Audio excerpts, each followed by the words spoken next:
Hey, Lewis, it's Colin. Brandon sent this over to me because I'm more into the uh, design aspect of things. But yeah, I can tell. I don't even have to check on an iPad. I can tell you're going to be in trouble um, on an iPad on this site because you have to measure this stuff out here. When you're developing a site for iPads and for mobile phones and things like that, you have to take into consideration the overall width of the device. Now, there are something called media queries within Bootstrap that allow you to change what's called the breakpoints. Okay, and if you're not sure about that, go to Bootstrap or dig up bootstrap.com. Really important when you, especially working with clients, and I've run into this with a lot of folks who are working on responsive sites, is you have to test your site at different resolutions. What I mean by that is you take your logo here, you take your menu buttons and measure them out, right? So if I've got a little tool here called Jing. If I measure this out right here, that's telling me that's an overall width of 1152, which is great on a desktop. Okay, but seeing as how when we build a template, we have no idea how many menu buttons you're going to put in there and all that sort of stuff. So we set the breakpoints according to the default Bootstrap setting, which is 992 pixels wide. This will break down into a landscape mode. But the problem is, if you're already at 1152, there's no give.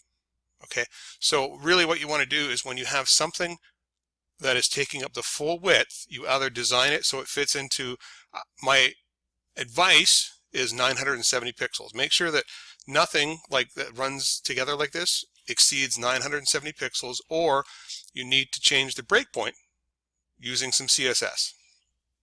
Okay. Like I said, when we do this, I can't determine what sort of stuff's going to be put in here, but the rule of thumb that you best, especially when you're working with tablets and phones, and that is understanding the media query breakpoints. And 992 for um, a tablet, 768 for a tablet in portrait. So we have landscape, we have portrait, and then a phone can be anything these days, but pretty much the go-to number is about 400 pixels wide. And what I mean by that is if you're measuring things out like this, take your browser, right? You don't even need an iPad. You just take your web browser and you scroll it like so, and then boom. Now you see how it breaks down like that? And then you go back out and it's like, oh, wait a minute. So it automatically breaks, and this I can tell you right here is at 992 pixels. It automatically changes the menu over to the default sort of drop down menu like so.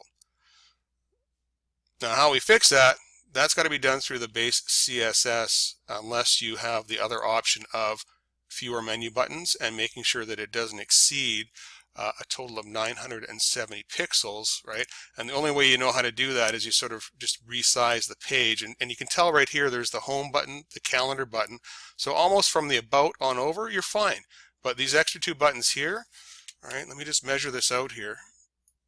This bit right here, that's about 700 pixels for the menu, right? And then we go over here and we have about, with the logo and whatnot, and I'm just going through like when just some advice here, right? So we have 700, then we have 430 for the logo. So those two things combined obviously exceed 992 pixels, so you're going to run into problems, right?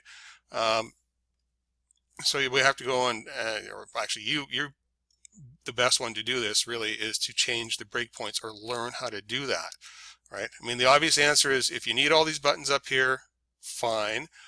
What's going to happen is it's going to have to collapse at about 1150 pixels so that anybody on less than like a large monitor is going to get this here, okay, instead of the full buttons like that. So if the client's happy with that, like, so a lot of desktop users will be getting this here on the desktop for the most part of it, just because the number of buttons. So first suggestion I have, if you can, try and reduce the width. Change this from photo gallery to photos, change find property to property, and then remove one or two buttons if that still doesn't work. But basically, before we go in and start tweaking things, the suggestion is get the overall widths of your menu bar and your logo down to less than 992 pixels if you can, so that way when you're playing around with things and you're collapsing it down, boom.